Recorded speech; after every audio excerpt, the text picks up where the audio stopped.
नमस्कार, जय हिंद, जय श्री राम दोस्तों। शिवम चौधरी ऑफिशियल में आप सबका स्वागत है।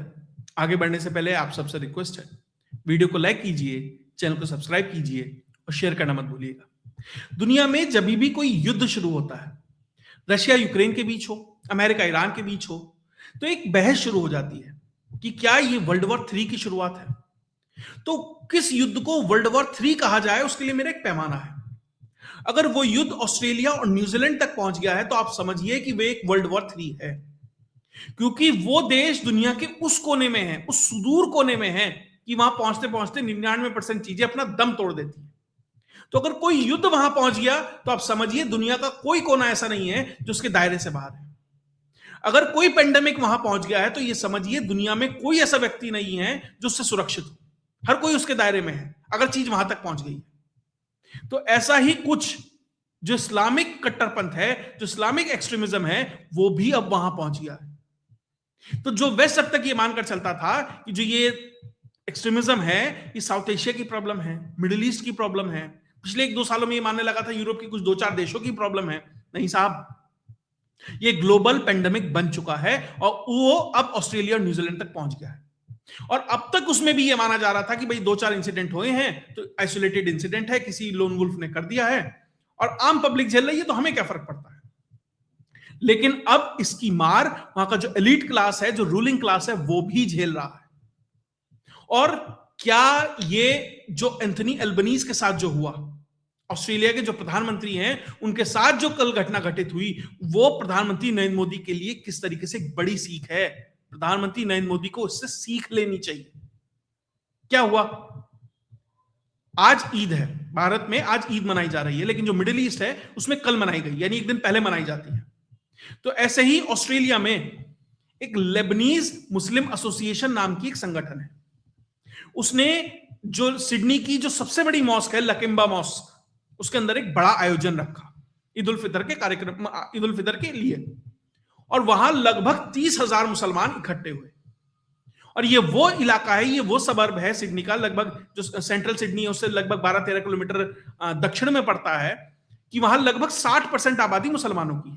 तो यानी कि जो वेस्ट लोग है ना, वेस्ट की जो सरकारें हैं, वेस्ट की जो आइडियोलॉजी है, डाइवर्सिटी के नाम पर जिस तरीके से ये सब लोग इकट्ठे कर लिए हैं इन्होंने, तो उन्होंने प्रधानमंत्री एंथनी एल्बनीज और होम मिनिस्टर टोनी बर्ग को इन्वाइट किया। उन्हें लगा भाई ये डाइवर्सिटी का कार्यक्रम है, 30,000 लोग इकट्ठे होना, ऑस्ट्रेलिया में 30,000 लोग इकट्ठे होना निश्चित तौर पर एक बड़ी बात है। तो साहब पहुंचे, साहब को लगा कि भैया पहुंचेंगे, बड़ा वाहवाही होगी, कि जलवाय जलाल होगा, बड़ा नाम होगा, लेबर पार्टी से हैं, लेफ्टिस्ट आइडियोलॉजी रखते हैं, तो पहुंच गए वहां पर। और वहां कार्यक्रम भी शुरू हो जाता है।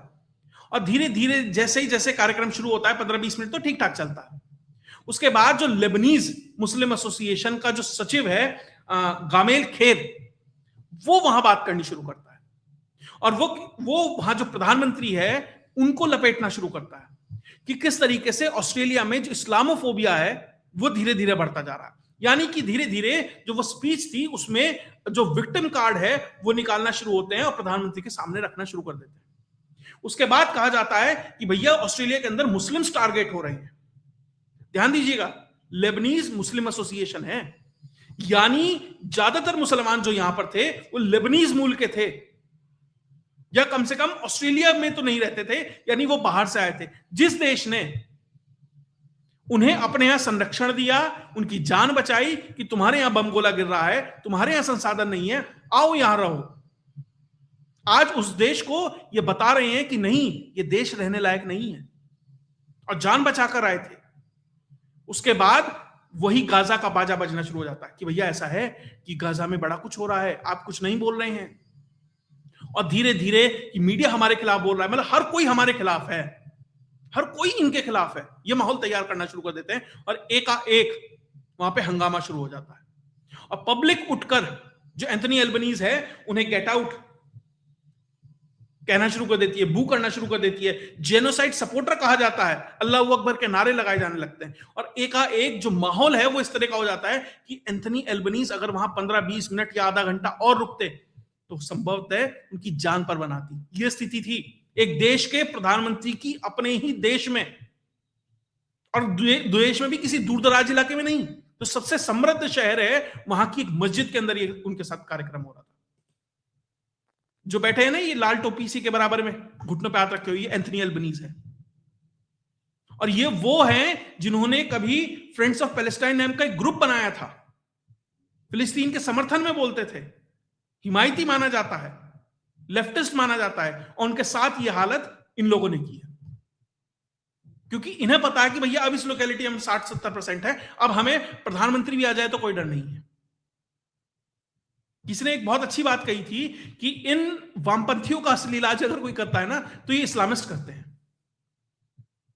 जिस वामपंथ की विचारधारा पे चढ़कर एंथनी अल्बनीज आए थे, चुनाव प्रधानमंत्री बनने से पहले लेफ्टिस्ट थे लेबर पार्टी में, अब थोड़े सेंट्रिस्ट होने का प्रयास कर रहे हैं।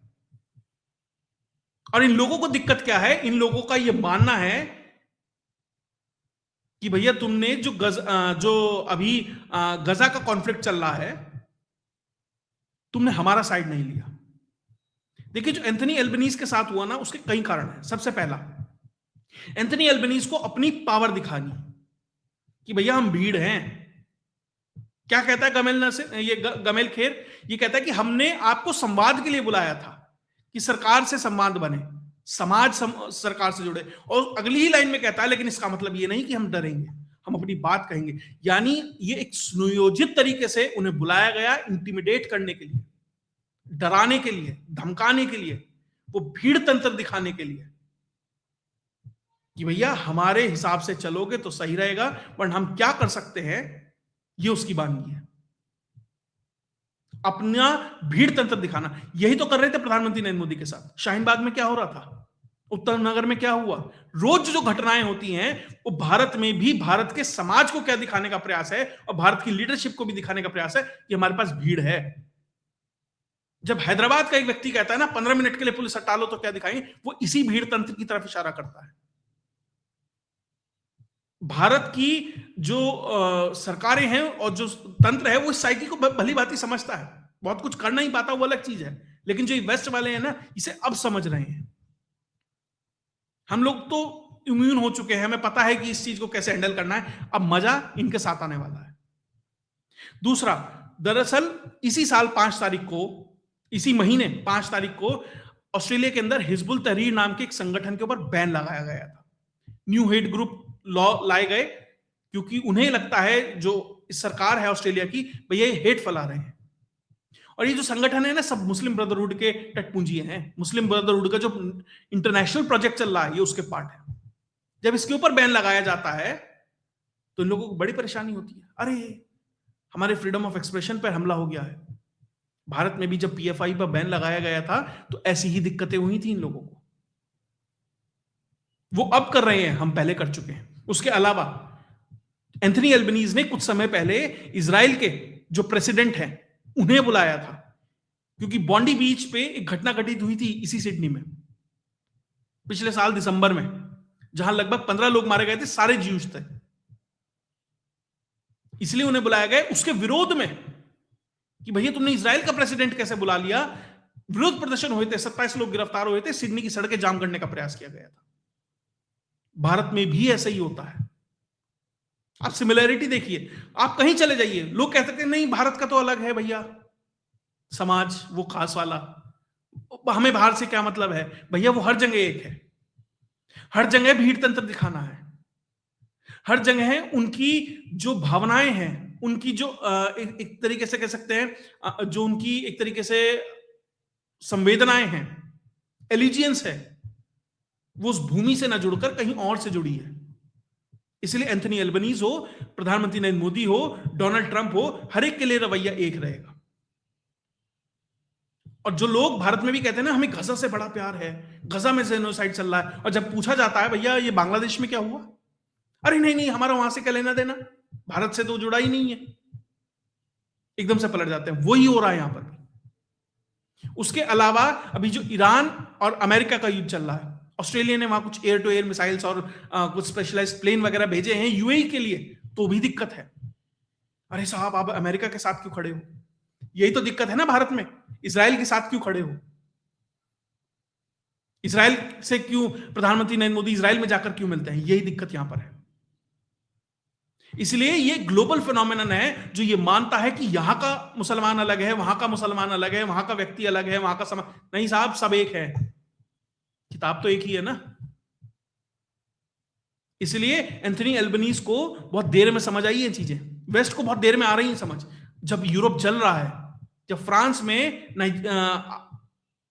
अल्जीरियन क्या कर रहे हैं वो देख रहे हैं, स्वीडन से लेकर इंग्लैंड से लेकर लंदन तो क्या बन गया है बताने की जरूरत नहीं है। आबादी वाइट खत्म हो चुके हैं, माइनॉरिटी है। जर्मनी में क्या हो रहा है, वेस्ट यूरोप का कौन सा ऐसा देश है जो सुरक्षित है? अगर कोई सुरक्षित है, पोलैंड है, क्योंकि उसने सीधा काम खोलेंगे ही नहीं। यह स्थिति हो गई है पूरे वेस्ट की, और अब उन्हें समझ नहीं आ रहा इसके साथ क्या करें। और एंथनी एल्बनीज के साथ स्थिति यह हो गई है, वो जिस इलाके से जीत कर आते हैं, ग्रिंडलर नाम की उनकी कॉन्स्टिट्यूएंसी है, जहां से जीत कर आते हैं, वहां जो उनका ऑफिस था उन्हें बंद करना पड़ा।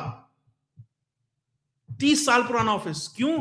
क्योंकि जब वहां से कुछ लोग चर्च में जाते हैं, फ्यूनरल प्रोसेशन निकालते हैं, जो भी चीजें होती हैं, तो एक खास तरह की जो भीड़ है वो डिस्टर्ब करती है, परेशान करती है, क्योंकि अब वो एरिया मार्क हो गया है उनके लिए, क्योंकि उन्होंने उसे लिबरेटेड जोन बना दिया है किसी एक उसके लिए।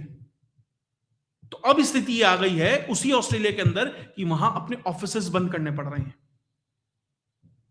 भारत में भी हुआ था ना, महाराष्ट्र में एक पकड़ा गया था, लिबरेटेड जोन बना दिया था। तो ऑस्ट्रेलिया की यह घटना इसलिए बताना जरूरी है कि भैया प्रधानमंत्री नरेंद्र मोदी और भारत के समाज को इस चीज से बहुत कुछ सीखने की जरूरत है।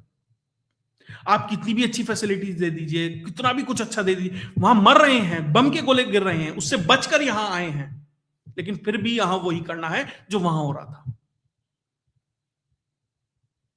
इसीलिए नजीब जंग जैसे लोग भारत में कितनी अच्छी पोजीशन पर है, और जैसे रिटायर हुए उसके बाद क्या कहा कि एज अ उम्मा हम फेल हो गए ईरान में, क्योंकि यूएई हमला कर रहा है, सऊदी अरब हमला कर रहा है, या वो एक दूसरे पे हमला कर रहे हैं। तो वहां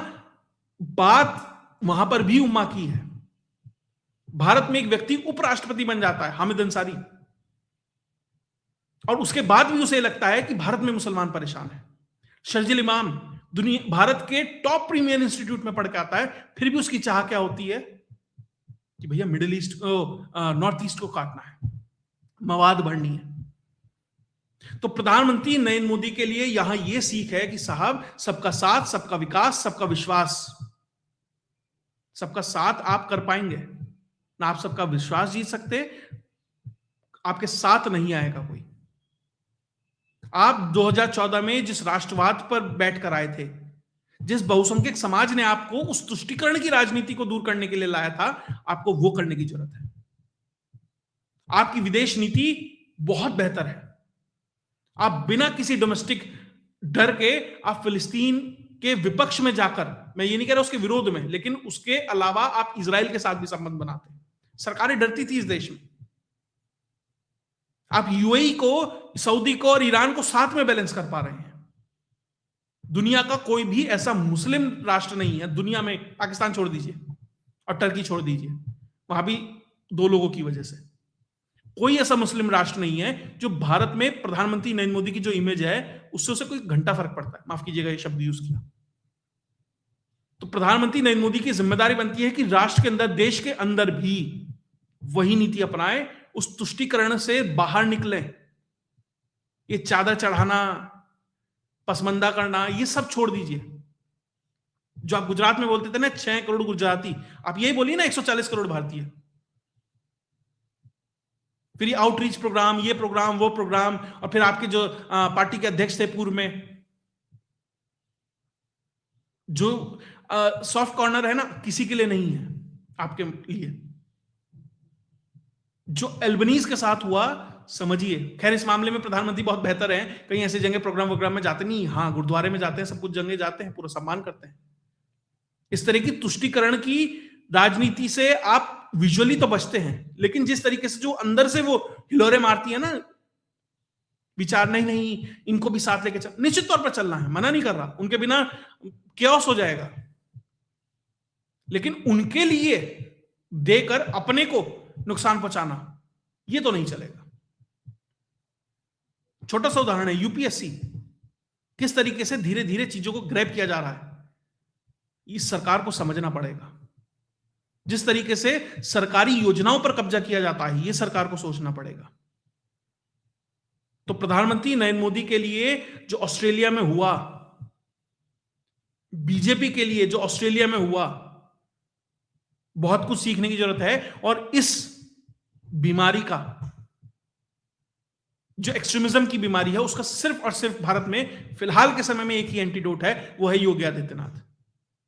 क्योंकि उस व्यक्ति को यह क्लियरिटी है कि हम एक सिविलाइजेशनल बैटल लड़ रहे हैं। आप इकोनॉमिक प्रोग्रेस कीजिए, बहुत अच्छा है। आप पाकिस्तान को पीटिए, बहुत अच्छा है। आप अमेरिका को सबक सिखाइए, बहुत अच्छा है। लेकिन अपने देश के अंदर जो सिविलाइजेशनल बैटल चल रहा है, उसको आप नजरअंदाज नहीं कर सकते। और उसकी बानगी यह है कि जो योगी आदित्यनाथ है, उसे सबसे ज्यादा बेहतर, अगर किसी राजनेता को इस देश में समझ है, पता बहुत लोगों को होगा, बहुत लोग उसे एग्जीक्यूट नहीं कर पाते, पता है प्लस एग्जीक्यूशन कर रहे हैं, वो योगी आदित्यनाथ है। तो इस सिस्टम को, समाज को, पार्टी को ये समझना बहुत जरूरी है कि भैया सबका डीएनए सेम है कहने से काम नहीं चलेगा। क्योंकि वो नहीं मानते, वो अपने आप को तुर्क मानते हैं, पठान मानते हैं, मंगोल मानते हैं, वो डीएनए सेम नहीं मानते हैं।